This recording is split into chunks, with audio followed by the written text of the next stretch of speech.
Episode 9 की शुरुआत होती है जहाँ पे जनरल चू अकेले बैठे होते हैं और 18 प्रिंस उनसे आके पूछते हैं कि तुम यहाँ अकेले बैठ के क्या सोच रहे हो, पर वो कुछ नहीं बोलते हैं। जिसमें 18 प्रिंस बोलते हैं रॉन्ग हुआ और भी जो लोग थे वो अब ठीक हैं, उन्हें बस छोटी मोटी चोट आई थी और वैसे भी राजा आज जो भी हुआ उसको लेकर चुप नहीं रहेंगे। जिसपे जनरल चू बोलते हैं कि जब रानी मरी थी तो मुझे लगा था कि ये आखिरी बार होगा, फिर जब मेरे पिताजी मरे पिंगलोंग सिटी में तब भी मुझे लगा था ये आखिरी बार होगा, पर मुझे अपने कैपिटल में वापस आके ही पता चला कि लोगों का दिल कितना ज्यादा खराब हो सकता है। बस जनरल चू बोलते हैं कि क्या मैं आपसे कुछ कह सकता हूँ, तो 18 प्रिंस बोलते हैं कि हाँ बोलो। जनरल चू बोलते हैं कि मैं मिनिस्ट्री ऑफ राइट्स के पास जाकर लालटेन फेस्टिवल के प्रीवियस रिकॉर्ड देखना चाहता हूँ। हाँ नहीं, मुझे इस कैपिटल में नहीं देखना चाहता है ना, ठीक है अब देखते हैं कि कौन इसकी हंसी आखिरी होने वाली है। 18 प्रिंस बोलते हैं कि अब जब तुमने ये कहा है तो मैं बहुत ज्यादा खुश हूँ, हम दोनों भाई मिलकर 10 क्या 100 नानहेंग को भी हरा देंगे। इसके बाद वहाँ पे रॉन्को आते हैं और वो उन दोनों को दिखाते हैं फायरवर्क्स, जिसपे वो कहते हैं कि ये फॉरेन मर्चेंट्स के द्वारा दिया गया है और हम इस बार लालटेन फेस्टिवल में ये फायरवर्क्स का शो दिखाना चाहते हैं और ये बताना चाहते हैं कि शियान्यू आर्मीज बैटल में भी ड्रैगन्स की तरह है और बैटल के अलावा भी टाइगर्स की तरह है। जिसपे नीलचू हाँ में सर हिलाते हैं। दूसरी तरफ नानहेंग फुगुई और शैंगवांग से पूछ रहे होते हैं तुम लोग अपना सजेशन बताओ, तो उस पे फुगुई बोलते हैं कि मैं तो पहले ही बोल रहा था कि ये मिंग बहुत ही ज्यादा चालाक हैं, लेकिन शैंगवांग के की वजह से आज हम लोग इस सिचुएशन में फंस गए हैं। मैं ये सजेस्ट करूंगा कि आप शैंगवांग को पनिशमेंट दें और उनको यहाँ से दूर ही रखें। फिर शैंगवांग बोलते हैं कि हम 3 साल से एक साथ काम कर रहे हैं, तुम्हें मेरे बारे में ऐसा नहीं बोलना चाहिए, और वैसे भी मैं तो चीफ की मदद कर रहा था इस प्रॉब्लम के लिए, तुम क्या कर सकते हो उनके लिए, तुम उनकी पर्सनल असिस्टेंट हो, लेकिन फिर भी तुम ये नहीं पता लगा पाए कि चांसलर गांव ने वहाँ पे सीक्रेटली एक्सप्लोजिव बरी किए थे, फिर किस काम के हो इनके। इस पे नानहिंग बोलते हैं कि क्या तुम लोग कुछ उनकी बातें कर सकते हो। फिर वो बोलते हैं कि लेकिन ये चांसलर गांव ने मेरे बिना परमिशन के इतना बड़ा कदम उठा लिया, ये माँ की वजह से नहीं होता तो मैंने इसको बहुत ही पहले देख लिया होता। जिसपे फुगुई बोलता है कि आपको इसके लिए कोई भी चिंता करने की जरूरत नहीं है, और अगर मुझसे पूछिए तो ये मिंग को आपकी आइडेंटिटी पे कोई भी शक नहीं होगा। इस पे शैंगवांग बोलते हैं कि हम ये मिंग को एक लेटर लिख सकते हैं ली शीलियो के नाम का और मिलने के लिए बोल सकते हैं एक डिटेल प्लान के साथ। जिसपे नानहिंग बोलते हैं कि हाँ ये काम करेगा, वैसे भी ये मिंग मुझे मारना चाहती है। 3 दिन बाद उनकी दासी उससे आके कह रही होती है कि आप प्लीज कुछ खाना खा लीजिए। जिसपे ये मिंग बोलती है कि नहीं, आज का दिन मेरे लिए बहुत जरूरी है, अगर आज मैं जीत गई तो मुझे किसी भी बात की फिक्र नहीं होगी, लेकिन अगर आज मैं हार गई तो मुझे हमेशा के लिए अंडरग्राउंड रहना पड़ेगा। तभी वहाँ पे जनरल चू आ जाते हैं, तो वो बोलते हैं कि तुम इतनी जल्दी जल्दी में कहाँ जा रही हो, तो ये मिंग बताती है कि मैं मिस्टर ली से मिलने जा रही हूँ। उसके बाद ली शीलियू और जनरल चू आमने सामने होते हैं। वहाँ पे ये मिंग आती है और बोलती है जनरल चू से कह रहे तो मुझसे पहले कैसे आ गए, और वो देखती है कि वो दोनों चुपचाप एक दूसरे को देख रहे होते हैं। तो ये मिंग बोलती है कि कोई मुझे बताएगा यहाँ क्या हो रहा है। इस पे ली शीलियू बोलते हैं कि जनरल चू आप क्यों नहीं हमें बताते कि आप आज ऐसे कपड़ों में यहाँ क्यों आए हैं। इस पे जनरल चू बोलते हैं कि तुम भी शायद नहीं लग रहे हैं, तुम अपने कपड़े बदलते रहते हो और यहाँ तक कि तुम्हारे कपड़ों पे सोने के धागों से सिलाई की गई है, पर इसका क्या मतलब हो सकता है। जिसपे ली शीलियू बोलते हैं कि यहाँ पे काफी ज्यादा वैरायटी के बिजनेसेस हैं और मैं वॉर्निंग लेवल क्रिसेंट का मालिक होने की वजह से काफी बार कपड़े बदलने से कोई बड़ी बात नहीं हो जाती है। इसमें गेमिंग उन दोनों को रोक के कहती है कि क्या आप दोनों बंद करेंगे। तो जनरल चू बोलते हैं कि गेमिंग को हम्बल पर्सन पसंद है। जिसपे गेमिंग बोलती है यहाँ पे मुझे क्या पसंद है उससे कोई लेना देना नहीं है, लेकिन तब तक लीशिलियो बोलते हैं कि हाँ उसे बिल्कुल पसंद नहीं आएगा कि कोई इंसान बिना बुलाए आ जाए। तो गेमिंग कुछ बोलने ही वाली होती है कि मिस्टर चू बोलते हैं मेरी फियांसी किसी स्ट्रेंजर से मिल रही है जिसका ओरिजिन भी नहीं पता है, मैं नहीं आता तो मैं परेशानी में हो जाता। जिसपे लीशिलियो बोलते हैं कि अगर 2 लोगों में भरोसा ही नहीं है तो अगर वो शादी भी कर लें तो भी वो एक अच्छे कपल नहीं बन सकते हैं। तो जनरल चू बोलते हैं कि तुम ज्यादा नहीं बोल रहे हो। जिसपे लीशिलियो बोलते हैं कि मैंने तुम्हें हराया है फिर भी तुम मुझसे इतने बोलने की बात करने की हिम्मत रखते हो। और तभी येमिंग बोलती है कि रुक जाओ, और बोलती है कि क्या तुम लोग भूल गए हम यहाँ आज क्यों आए हैं। नानहेंग के असैसिनेशन के लिए। अगर कुछ गड़बड़ हो गया तो हम तीनों का तो छोड़ो, सॉन्ग फैमिली, शियान्यू आर्मी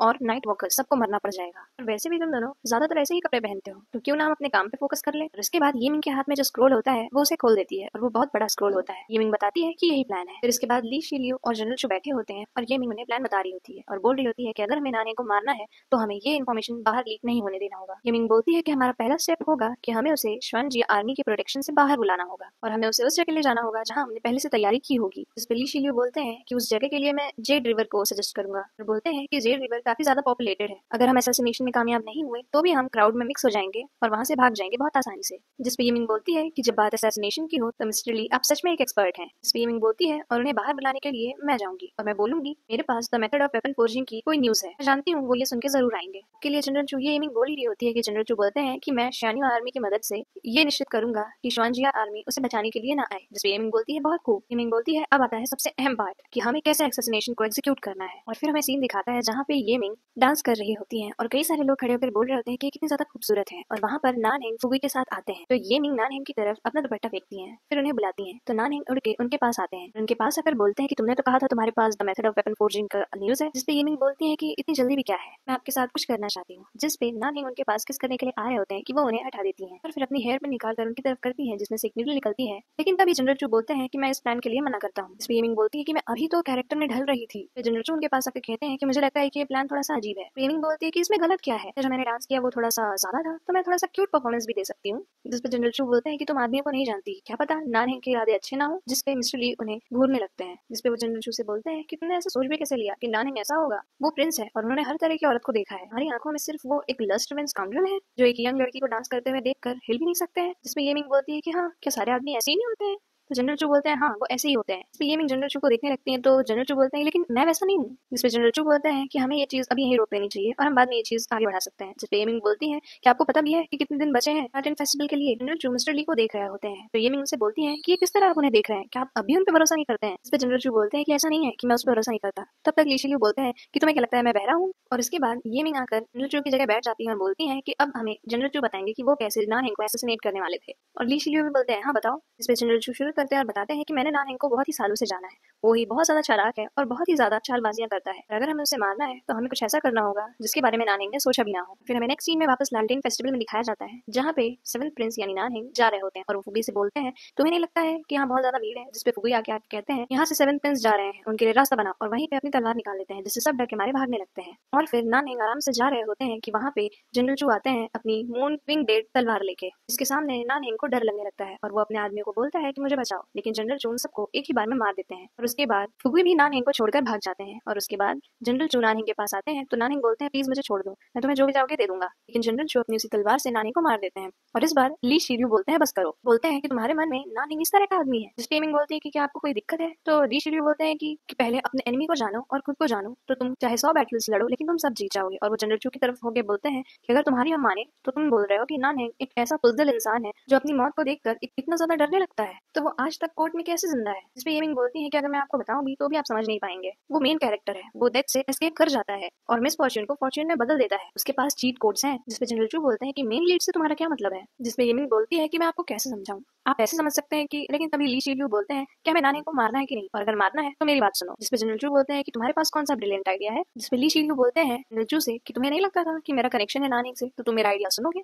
जिसपे जनरल चू उन्हें आने का इशारा देते हैं। जिसपे ली शिल्यू बोलते हैं कि प्लान कुछ ऐसा रहेगा कि जगह अब भी जेड रिवर ही रहेगी और जब समय आएगा तो शियान्यू आर्मी पेट्रोलिंग के लिए जिम्मेदार होगी ताकि कोई एक्सीडेंट ना हो लालटेन फेस्टिवल में। और श्वानजिया आर्मी जरूर है सपोर्ट करने के लिए जाएगी पैलेस में। और उस टाइम जब नानहेंग बाहर घूमने के लिए आएगा तो आप मिस सॉन्ग उसे किसी बहाने से बुलाइएगा। उसके बाद लालटेन फेस्टिवल का एक सीन दिखाता है जहाँ पे ये मिंग नानहेंग को शराब पिला रही होती है और खुद पीने की बजाय वहीं फेंक देती है। और जब नानहेंग पूरी तरह से शराब के नशे में होता है तो वो युनलॉन्ग और शैनहू के साथ अंदर चली जाती है और तब वहाँ पर एंट्री होती है ली शिल्यू की। तो नानहेंग पूछते हैं तुम कौन हो? तो वो बोलते हैं तुम्हारी मौत का कारण, और वो अपनी तलवार से नानहेंग को मार देते हैं। और फिर वहाँ पे जनरल चू आते हैं नानहेंग की बॉडी लेने तो ये मिंग कहती है मुझे नहीं पता था ऐसा होगा, सेवन प्रिंस कितने अच्छे आदमी थे। तो जनरल चू बोलते हैं कि कोई नहीं चाहता था ऐसा हो, और वो उन्हें रुमाल देते हैं आंसू पोंछने के लिए और नानहेंग की बॉडी ले जाने का ऑर्डर दे देते हैं। और उसके बाद जनरल चू और ये मिंग हंसते हैं। अब वापस से प्रेजेंट में आते हैं। यहाँ पे ये मिंग ली शिल्यू को बोल रही होती है कि ये आइडिया बहुत ही ज्यादा अच्छा है। जिसपे जनरल चू बोलते हैं कि तुम्हारी नॉलेज नानहेंग और पैलेस के बारे में काफी ज्यादा अच्छी है। जिसपे ली शिल्यू बोलते हैं अगर मुझे इतना सब नहीं पता होता तो मैं वार्निंग रिवर क्रेसेंट को कैसे चला रहा होता। इसके बाद ये मिंग बोलती हैं कि मिस्टर ली की हेल्प से हमारे सक्सेस होने के चांसेस और भी ज्यादा बढ़ गए हैं और जब तक नानहेंग मर जाता है हम सबकी प्रॉब्लम सॉल्व हो जाएगी। और इसके बाद ये मिंग अपना हाथ आगे करके जनरल चू और ली शिल्यू को इशारा कर रही होती है लेकिन दोनों में से कोई भी हाथ आगे नहीं बढ़ाता है। तो वो खुद ही उन दोनों का हाथ लेकर बोलती है कि नानहेंग को असैसिनेट करने का प्लान अब शुरू होता है। इसके बाद ये मिंग और जनरल चू बोट से वापस जा रहे होते हैं और उसके बाद ली शिल्यू के पास शैंगोंग आकर बोलते हैं कि पूरे दिन अगर हमारे चीफ को कोई नाटक करवा सकता है तो वो मिस सॉन्ग ही होंगी। जिसपे ली शिल्यू चुप ही होते हैं। शैंगोंग बोलते हैं चुप होने का मतलब है हाँ होना और हाँ होने का मतलब है प्यार होना। जिसपे ली शिल्यू शैंगोंग की फ्लूट से ही उनके गर्दन पर झटके से रखकर हल्का सा दबा देते हैं और बोलते हैं काम की बात करो। जिसपे शैंगोंग बताते हैं कि मेटलर्जी रूम रेडी है, बस आपको देखना बाकी है। फिर ली शिल्यू बोलते हैं कि मेरे इतने पास मत खड़े रहा करो, जब मुझसे बात किया करो। जिसपे शैंगोंग बोलते हैं कि तुम्हें भी इतना ज्यादा जोर से नहीं मारना चाहिए। जिसके बाद शैंगोंग बोलते हैं कि शियानू मून क्लीविंग ब्लेड को आधा पिलाने से काम होगा। तो उस पे नानहेंग बोलते हैं कैसे पता चलेगा जब हम करेंगे नहीं तो। जिसपे नानहेंग शैंगोंग को एक तलवार देते हैं और उस आधी तलवार से लड़ाई करना शुरू कर देते हैं। लेकिन लड़ाई करने के बाद भी उस आधी तलवार से शैंगोंग की तलवार आधी कट जाती है। जिसपे शैंगोंग बोलते हैं कि हमारी तलवारें अभी भी उतनी अच्छी नहीं है। तो नानहेंग बोलते हैं इतने सालों से the method of weapon forging पढ़ने के बाद भी कुछ भी प्रोग्रेस नहीं हुआ है। जिसपे शैंगोंग बोलते हैं कि हमें क्या जंगलन से कुछ मेटलर्जिस्ट को बुलाना चाहिए फिर से। जिसपे नानहेंग बोलते हैं कि क्या हमने पहले ही इतने सारे मास्टर्स को नहीं बुलाया इतने सालों में, बिना सही मेथड के हम सक्सेस नहीं पा सकते हैं। जिसपे शैंगोंग बोलते हैं कि ये कैसा होगा कि हम वापस से किसी को मिलिट्री कैंप में भेजें। जिसपे नानहेंग बोलते हैं कोई जरूरत नहीं है, अब जो the method of weapon forging के बारे में जानता है वो है जनरल चू, और अब इस बारे में बाद में बात करते हैं। इसके बाद शैंगोंग बोलते हैं उस असैसिनेशन के प्लान का क्या हुआ, क्या हम अपने ओरिजिनल प्लान के हिसाब से ही चलेंगे। तो नानहेंग बोलते हैं कि हाँ हम अपने ओरिजिनल प्लान उनके हिसाब से ही चलेंगे, पर पूरी तरह नहीं। जिसपे शैंगोंग बोलते हैं कि तुमने जरूर कुछ नहीं कहा होगा, जिसपे नानहेंग थोड़ा सा मुस्कुराते हैं और शैंगोंग को अपने पास आने के लिए बोलते हैं, जिसपे शैंगोंग बोलते हैं तुमने मुझे अभी कहा था कि जब बात करो तो मेरे पास मत रहो। जिसपे नानहेंग बोलते हैं कि इधर आओ, जिसपे शैंगोंग उनके पास जाते हैं और वो उन्हें कान में कुछ बताते हैं। तो शैंगोंग बोलते हैं ऐसा नहीं हो सकता है। तो नानहेंग बोलते हैं कि वैसे भी जनरल चू मुझे लेके काफी ज्यादा सावधान है, तो अगर हमने ड्रास्टिक मेजर्स नहीं अपनाए तो मुझे शक है कि जनरल चू का शक ली शिलियो से पूरी तरह नहीं हटेगा। वहीं दूसरी तरफ जनरल चू और येमिंग एक साथ जा रहे होते हैं, तो येमिंग पूछती है मैं परेशान क्यों हूँ। तो जनरल चू बताते हैं कि मैंने झूठ बोला था जब मैंने कहा कि मुझे ली शिलियो पे पूरा भरोसा है। तो येमिंग बोलती है तो आप पूरे दिन आप नाटक कर रहे थे। तो इस पे जनरल चू बोलते हैं कि तुम्हें ये चीज अजीब नहीं लगती कि जब हम लोग असैसिनेशन का प्लान डिस्कस कर रहे थे तो ली शिलियो को नानहेंग के बारे में सारी चीजें पता थी, और वैसे भी नानहेंग एक प्रिंस है, उसको मारने के लिए ली शिलियो इतनी जल्दी तैयार कैसे हो गया। जिसपे येमिंग बोलती है कि वो तैयार नहीं हुए थे, वो बार बार इस प्लान के लिए मना कर रहे थे। जिसपे जनरल चू बोलते हैं कि हो सकता है कि वो तुम्हारा भरोसा जीतना चाह रहा हो, या फिर वो नानहेंग के साथ मिलकर इससे भी बड़ी कोई चाल चल रहा हो। ये सब आपके थॉट्स हैं, है ना। येमिंग जनरल चू से पूछती है और येमिंग बोलती है कि मिस्टर ली ने मेरी जान बचाई है, और उस टाइम ऐसा लग रहा था जैसे मैं एक अंधेरे रास्ते पे चल रही हूँ और किसी ने आकर मुझे लाइट दी हो और कहा हो कि उम्मीद अभी भी बाकी है, तो हम उन पे भरोसा क्यों नहीं कर सकते हैं। और येमिंग बोलती है कि मुझे पता है कि आप परेशान हैं कि मैं कहीं फंस ना जाऊं, लेकिन अगर एक भी चांस होगा तो मैं उसे लूंगी नानहेंग को हराने के लिए, वरना हम दोनों अपनी जान से हाथ धो बैठेंगे। तो जिसपे जनरल चू बोलते हैं कि हम दोनों की जान जाएगी, मतलब लालटेन फेस्टिवल पे हमारी जान जाने वाली है। तो इस पे येमिंग कुछ नहीं बोलती है। तो जनरल चू बोलते हैं कि तुम चिंता मत करो, आगे कुछ भी हो मैं तुम्हारी रक्षा करूंगा। जिसपे येमिंग बोलती है नहीं नहीं, लालटेन फेस्टिवल के दिन आपको हमेशा की तरह पेट्रोल करना है। अगर हम नानहेंग को मारने में कामयाब हो गए तो इसका फायदा आपको और 18 प्रिंस को मिल जाएगा, और अगर नहीं हुए तो आप कोई बहाना बना दीजिएगा। जिसपे जनरल चू बोलते हैं कि मुझे अपनी चिंता नहीं है, तुम्हारी है।